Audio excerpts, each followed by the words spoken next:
Olá, o Justiça em Questão de hoje fala sobre a clonagem de WhatsApp. Veja como se proteger desse golpe que leva as vítimas a fazer transferências e pagamentos bancários. O que fazer quando o médico indica um procedimento, mas o plano de saúde se nega a cobrir os gastos? Donos de animais são responsáveis por danos ou ataques a terceiros. Entenda como os usuários de transporte público podem buscar seus direitos quando o serviço não funciona adequadamente. Nessa edição, vamos explicar como o Código Penal diferencia o réu primário do reincidente. O JQ traz também decisões judiciais de destaque em Minas e esclarecimentos de termos jurídicos, para você entender melhor seus direitos e deveres. Fique com a gente, nossa edição começa agora.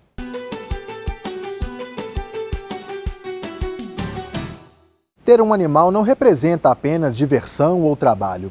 O proprietário também precisa ficar atento e cobrir qualquer dano ou prejuízo causado a terceiros. Recentemente, o Chico viralizou na internet depois de destruir o colchão da dona.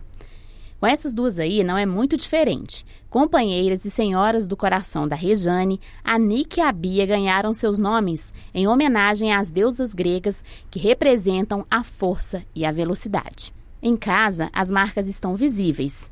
Eita que elas são as rainhas da confusão. O meu sogro mesmo, ele foi tirar um farelo assim da cadeira e bateu a mão, ela estava do lado. Ela assustou, porque ela já convive com ele e tudo, mas ela assustou, reagiu e mordeu. Tem uma pessoa que trabalha comigo que vem dia sim, dia não. Então, ela costuma esquecer a bolsa aberta. E elas amam olhar a mala de quem está aqui, fuça tudo, atrás de comida, atrás de brinquedo.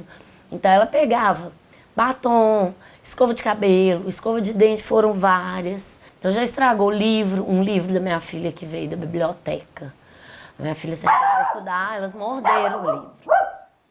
Então eu fui lá, comprei, ela foi na biblioteca, repôs. Juridicamente, os animais são considerados seres sencientes que precisam de cuidados e estão sujeitos ao sofrimento.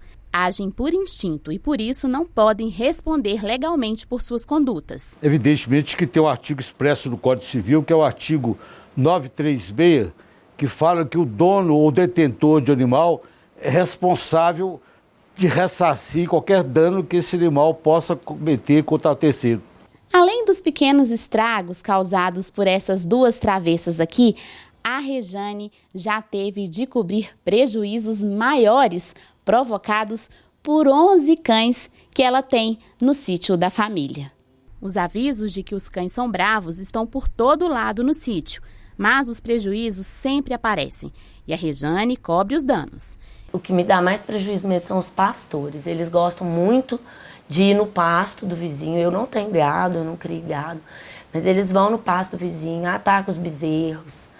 Então, vira e mexe, a gente tem que arcar com remédio, coisa assim que tem que curar. Há pouco tempo rasgou a orelha de um bezerro, aí teve que o veterinário ir lá tratar. Eles já mataram um porco do vizinho, foi um prejuízo maior, assim, de valor imediato. Em todas as situações, tanto o dono do animal quanto a vítima devem guardar os documentos com gastos e pagamentos até o prazo de prescrição. Você comprar alguma coisa ou pagar alguma coisa, é bom guardar o comprovante de pelo menos 5 anos, que é o prazo que a lei fala, que você pode reclamar ainda com relação ao... Para que você não pagou, você está aqui o recibo. Então, pelo menos 5 anos você tem que guardar. Em caso de prejuízo à saúde de terceiros, o proprietário deve cobrir os gastos e dar assistência à vítima até o término do tratamento.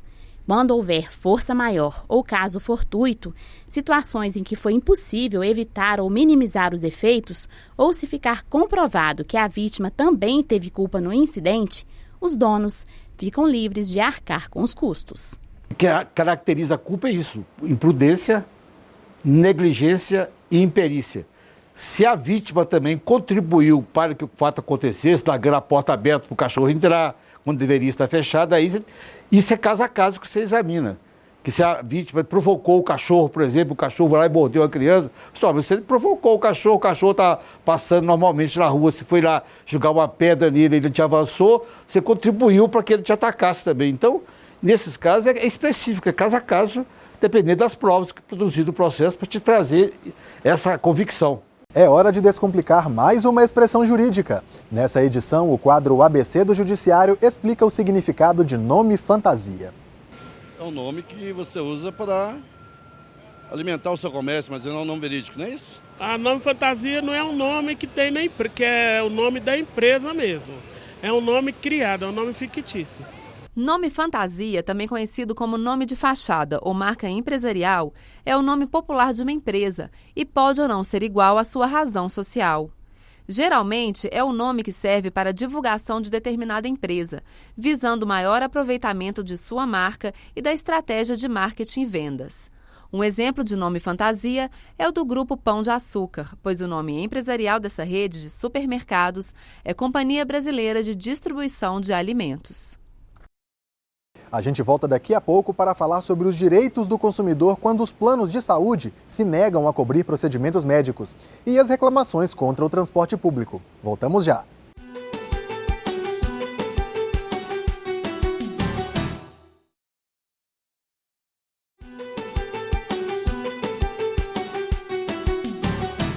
Você está assistindo ao Justiça em Questão, programa do Tribunal de Justiça de Minas Gerais. Durante um tratamento de saúde, o médico indica algum procedimento, mas o plano se nega a cobrir os gastos, alegando que o contrato não prevê o que foi solicitado. Saiba o que fazer nessa situação. Evelise fez uma cirurgia bariátrica em 2016. Ela conta que depois de perder 70 quilos, passou a conviver com um novo problema, o excesso de pele. O problema do excesso de pele é principalmente a fricção da pele, o contato da pele sobre pele. Isso pode causar algumas infecções bacterianas, porque isso abre feridinhas, é um lugar mais difícil de higienizar. O plano de saúde dela cobria apenas a abdominoplastia, que é a redução da pele da barriga. Mas, de acordo com os médicos, Evelise também precisava de cirurgias em outras partes do corpo. Para conseguir fazer os procedimentos, ela teve que acionar a justiça. O advogado optou por entrar com uma liminar, porque como é um problema de saúde, não é um problema estético, eu não posso esperar acabar o processo, que às vezes pode demorar 5, 6, 7 anos para operar, porque justamente aquilo me traz um problema de saúde. Então, de quando ele entrou até acontecer de ser julgado e ser autorizado, foram 6 meses na justiça, e aí autorizou eu fazer mais 3 cirurgias plásticas reparadoras. A Agência Nacional de Saúde Suplementar, ANS, determina quais serviços devem ser oferecidos obrigatoriamente pelas operadoras de planos de saúde. O rol de procedimentos exigidos pela ANS é atualizado a cada 2 anos. Quando recusa o atendimento ao cidadão, a empresa é obrigada a informar o motivo da negativa à agência em, no máximo, 24 horas. O plano de saúde ele não pode limitar o tratamento para aquela doença. Esse tratamento, quem vai falar qual que é o meio adequado é o médico. E aí, nesse ponto, o judiciário tem intervindo quando o plano de saúde, por exemplo, fala, eu trato a doença, mas eu não faço esse tipo de procedimento, eu faço outro. Ou eu te dou um medicamento, mas não dou o outro. O advogado explica que antes de procurar a justiça, o consumidor pode tentar resolver o conflito administrativamente com a própria operadora de saúde ou na ANS. E no último caso, aí sim, se for necessário judicializar, procurar um advogado, defensoria pública, para que isso seja levado ao judiciário. Chegou a hora de responder mais uma dúvida dos telespectadores no quadro Seu Direito. Hoje vamos responder a Vivian Soares Diniz, da cidade de Betim, que deixou a seguinte pergunta no nosso canal no YouTube. Fiz a compra de uma passagem aérea e ao marcar meu assento, paguei uma taxa extra para escolher o meu lugar. No dia do embarque, a empresa me disse que eu teria que me assentar em outro lugar, diferente do que escolhi, porque o assento não estava mais disponível. A empresa não é obrigada a garantir o meu lugar que eu já paguei? Tenho direito a alguma reparação? A juíza Beatriz Junqueira Guimarães, do Juizado Especial Cível, esclarece. Confira. Olá, Vivi. As companhias aéreas possuem alguns problemas recorrentes nesse juizado, como este que você acabou de mencionar. Pode ocorrer que aquele erro na marcação do assento não tenha sido da empresa, mas de outra pessoa ou até mesmo seu. Nestes casos, não existe como ser indenizado. Mas caso realmente você tenha marcado e tenha ocorrido um erro, a empresa deverá lhe restituir este valor. Em alguns casos pode até ser que este valor seja um valor em dobro, porque foi uma cobrança indevida. Quanto aos danos morais, Isso é uma questão muito subjetiva, porque essa mudança de lugar pode ser que tenha sido um mero aborrecimento, uma chateação, depois que você chegou ao seu destino, você nem se lembra mais. Mas caso tenha sido um acontecimento que fugiu ao seu cotidiano, que extrapolou aquele mero aborrecimento, cabe sim um dano moral. Para isso, você vai ter que provar o que você passou. Seja com foto, seja com atestado médico, seja com a indicação da pessoa que iria viajar ao seu lado, seja com a mudança de classe. São vários fatores que você tem que trazer à prova para que o dano moral possa ser deferido. Você quer que o Justiça em Questão ajude com a sua dúvida? Envie a pergunta para o nosso e-mail, justiçaemquestão, tudo junto e sem acento, @tjmg.jus.br ou para o WhatsApp 31 98462 1532. E você também pode deixar o seu comentário no nosso canal no YouTube. O endereço é youtube.com/Justiça em Questão. Passageiro também é consumidor. E quando o serviço de transporte público não é oferecido de forma adequada, ele pode e deve buscar seus direitos. Saiba mais na reportagem. A Karina está revoltada. Diariamente ela pega 4 ônibus para trabalhar e reclama do valor das passagens e da qualidade do serviço de transporte oferecido. Porque a gente paga uma passagem alta, né? Você vir do bairro para cá, para chegar aqui tem que pegar outro e passar mais raiva ainda. Já a dona Elizabeth reclama do tempo que fica no ponto à espera do ônibus. Eu acho um descaso esse negócio da gente ficar no ponto de ônibus, assim, é muita falta de consciência assim, do usuário ficar 45 minutos num ponto de ônibus, esperando o ônibus. Uma das principais reclamações dos passageiros é justamente essa aqui, olha só, a ausência do trocador de ônibus, do agente de bordo, o que sobrecarrega um motorista com função dupla e atrasa muito o tempo de viagem. Mas o Ministério Público de Minas Gerais está investigando esse tipo de prática. A legislação é clara, ela permite a ausência do agente de bordo em determinadas situações e, infelizmente, há uma renitência das empresas, das empresas que exploram essa atividade por concessão do município, especialmente em descumprir a legislação e mesmo naqueles horários em que é prevista obrigatoriamente a presença do agente de bordo, que são nos horários de pico, mau transporte, eles não estão presentes. Nós aqui do Ministério Público, através do PROCON, já estamos tomando providências em relação a isso. Há um processo de fiscalização em aberto em relação a todas as linhas de Belo Horizonte. Sem trocador, motorista é 3 em 1.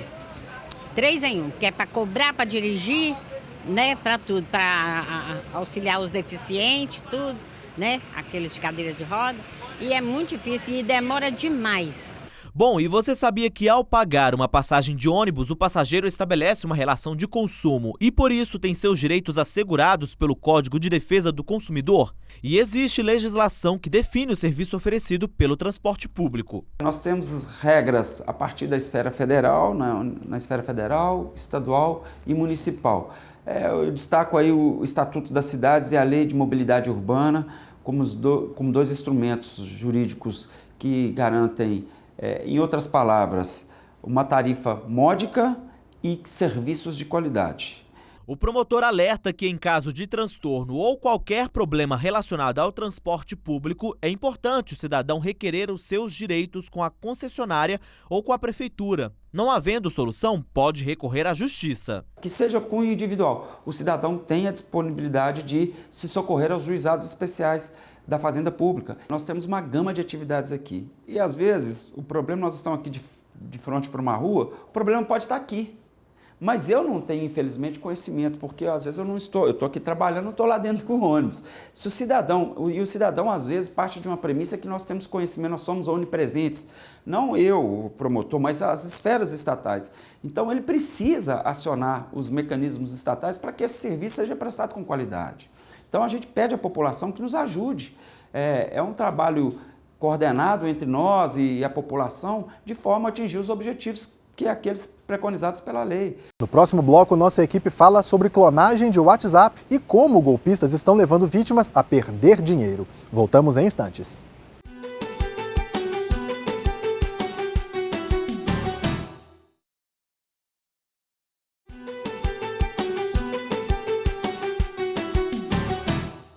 Estamos de volta com Justiça em Questão. Você sabe quando um réu é considerado primário e quando ele é reincidente? Entenda como o Código Penal define essas duas categorias e em quais situações elas são aplicadas. Desembargador, então, o conceito de réu primário não passa exatamente pela ideia de um ato cometido pela primeira vez, é isso mesmo? Exatamente. No sentido geral, sim, né? No sentido gramatical, mas no sentido técnico, jurídico, primário é aquele indivíduo, aquela pessoa que não tem contra si uma sentença judicial transitada em julgado. Ele pode até responder a inúmeros processos e já ter inúmeras condenações, mas se nenhuma delas transitou em julgado, ele ainda é primário. O senhor mencionou essa questão de um sentido gramatical. No caso da reincidência, dá para interpretar também que se trata apenas da repetição de algum ato criminoso? Não. Essa repetição, ela não gera obrigatoriamente uma reincidência. Ele só será considerado reincidente se algumas das sentenças anteriores transitarem em julgado. Aí sim, no caso de uma prática de um crime após esse trânsito em julgado, ele será considerado reincidente. Agora, a prática de um ato criminoso vai gerar também o registro de antecedentes criminais para essa pessoa que cometeu esse ato. Que consequências essa existência de antecedentes criminais pode trazer para a vida de uma pessoa? Exatamente. Tanto o primário como o reincidente, ele tem esses registros criminais, tá? E não é bom que isso aconteça. Por quê? São inúmeras as restrições, quer dentro do processo, quer na vida extraprocessual do indivíduo. Então, dentro do processo, isso pode dificultar que ele responda uma ação penal em liberdade, pode dificultar que ele consiga benefícios como um indulto, como um livramento condicional, como uma suspensão da pena. Também ele dificultará que ele tenha penas menores dentro do processo e, fora do processo, são várias as restrições ao crédito, né? Restrições para viagens. Tem países que, para a concessão do visto, exige que a pessoa não tenha antecedentes criminais. Muitos empregos, muitas funções públicas exigem também que o postulante não tenha antecedentes criminais. Então, é uma situação bastante difícil e são inúmeras as restrições ao indivíduo dentro e fora do processo em função de registro de antecedentes criminais. E depois de pagar a pena por aquele crime que foi cometido, a ficha desse indivíduo ela é totalmente limpa e se ele cometer um segundo delito, ele volta a se apresentar como réu primário ou esse registro vai ser eterno? Depende do tempo observado. Quando o indivíduo cumpre a pena, após 5 anos da data desse cumprimento, ele ainda é considerado reincidente. Passados 5 anos, ele volta a ser primário. Então, se ele praticar um novo crime dentro desse lapso temporal de 5 anos, ele ainda será considerado reincidente. Se já passados mais de 5 anos, ele volta a ser primário para todos os efeitos. Veja agora as decisões que ganharam destaque no Judiciário de Minas Gerais. A empresa de ônibus Transimão terá que indenizar um passageiro em R$ 5.000 após um acidente na Avenida Cristiano Machado. O usuário caiu no transporte e teve fratura no nariz e luxações pelo corpo. Ele precisou ficar afastado alguns dias do trabalho para tratar os ferimentos. Os magistrados do Tribunal de Justiça de Minas Gerais entenderam que o acidente comprometeu a boa condição física do passageiro e provocou prejuízos financeiros. A 17ª Câmara Civil determinou que a Fundação São Francisco Xavier de Ipatinga indenize uma mulher em R$ 100.000 por danos morais e estéticos. A paciente contraiu infecção hospitalar após o parto, com graves complicações. Ela precisou passar por 2 cirurgias e 35 dias de internação na UTI, além de não poder amamentar a filha. Os desembargadores determinaram ainda que a fundação pague uma pensão mensal para a paciente e custeie os tratamentos necessários. R$10 mil é o valor a ser pago pela Gol Linhas Aéreas a um pai e seu filho. O voo da empresa que os traria de Vitória para Belo Horizonte teve um atraso de 12 horas. A família foi levada para um hotel sem alimentação e alocada em outro voo no dia seguinte para o Rio de Janeiro. Os desembargadores da 14ª Câmara Civil aumentaram o valor da indenização como compensação pelos danos causados aos passageiros. Um crime tem se tornado frequente contra usuários do WhatsApp: a clonagem da conta do aplicativo. Golpistas conseguem acesso à lista de contatos da vítima e passam a pedir dinheiro para parentes e amigos. Entenda como se proteger e o que fazer se for atacado. Que o aplicativo do WhatsApp foi criado para facilitar a comunicação, isso todo mundo sabe. Mas, ultimamente, ele tem sido usado para aplicar golpes. Wagner que o diga. Eu caí no chamado golpe da OLX. O portal da OLX, a gente faz anúncios de vendas e eu anunciei meu carro e recebi uma ligação e a pessoa se passava como se fosse da OLX e me pedindo, confirmando dados do meu anúncio para poder liberá-lo para divulgação. E nessa conversa toda, ele foi falando toda a especificação do meu carro, tudo, porque já estava lá no anúncio, e ao final eles falaram que me enviariam um código por SMS e que eu falasse o número desse código para liberar meu anúncio. E eu recebi imediatamente esse SMS e falei o código. Na verdade, era um link para instalar o WhatsApp. E quando eles receberam esse código, imediatamente o WhatsApp foi desinstalado no meu telefone e foi instalado no telefone deles. Eles receberam todos os meus contatos. Os criminosos então enviaram mensagens para vários amigos dele pedindo dinheiro emprestado. E dentre todos os contatos, 2 pessoas realizaram um depósito bancário. Infelizmente, 2 pessoas, 2 colegas caíram nesse golpe, né? Um valor de R$1.000, uma outra com valor de aproximadamente R$3.000. Não conseguiram reaver esse dinheiro até hoje, estão processando os bancos também. Eu passei cópia da ocorrência para elas, né? Foram duas mulheres, falando que era golpe, que não era eu, mas a grande maioria, graças a Deus, não caiu. A pena prevista para estelionato virtual é de 1 a 5 anos de prisão. A tipificação é a clássica do estelionato do Código Penal do artigo 171, com pena de 1 a 5 anos. Só que há uma modalidade nova, vamos dizer que é um estelionato virtual. Ao longo do tempo, a sociedade migra, a sociedade muda, vai se alternando. O crime vem junto dessas mudanças e vai migrando também. O delegado dá algumas dicas de segurança para evitar esse tipo de golpe. No próprio aplicativo você pode acessar e fazer essa dupla segurança, já ajuda bastante. Segundo ponto, ficar atento a esse tipo de ligações pedindo informações. O terceiro ponto, quando você receber uma mensagem de alguém solicitando algo muito emergencial, valores de forma muito emergencial, desconfie.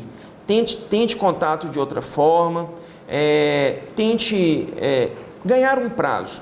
A vítima, avise em outras redes sociais. Nós temos várias outras formas de comunicação. Avise, olha, o meu celular está com problema, eu estou sem comunicação no WhatsApp. Essas mensagens não são minhas. Além disso, é importante que a vítima registre um boletim de ocorrência e vá até uma delegacia para que se iniciem as investigações. Foi o que o Wagner fez. Fiz contato com o próprio WhatsApp também imediatamente para poder bloquear o número. Infelizmente, eles não fazem isso imediatamente, isso é feito só 12 horas depois. Né? E já na sequência fui para a delegacia com todas as informações que eu tinha, as pessoas também me ligaram passando o número de conta bancária, tudo que eles estavam fazendo, e isso tudo constou no boletim de ocorrência para fins de investigação que compete aí à polícia. Nós temos trabalhado de forma inteligente, né? Rastreando os números, os IPs dos autores e tentando englobar as várias ações, né? Tentando achar um encaixe entre as mesmas ações, a coincidência de ações para os autores. Existem grupos determinados que atuam de formas determinadas, né? E nós estamos, nesse sentido, fechando para que chegue em grupos determinados, não de forma pulverizada, para tentar, às vezes, com 1 ou 2 ações, fechar o máximo de crime possível. O Justiça em Questão também está na internet. O conteúdo desta e de outras edições pode ser acessado no portal do Tribunal de Justiça. clique na área Comunicação e depois em Justiça em Questão. Ou veja pelo canal no YouTube. Comente, proponha temas, participe do nosso programa. Envie uma mensagem para o e-mail justiçaemquestão@tjmg.jus.br ou para o WhatsApp 31 98462 1532. Um grande abraço e até a próxima edição.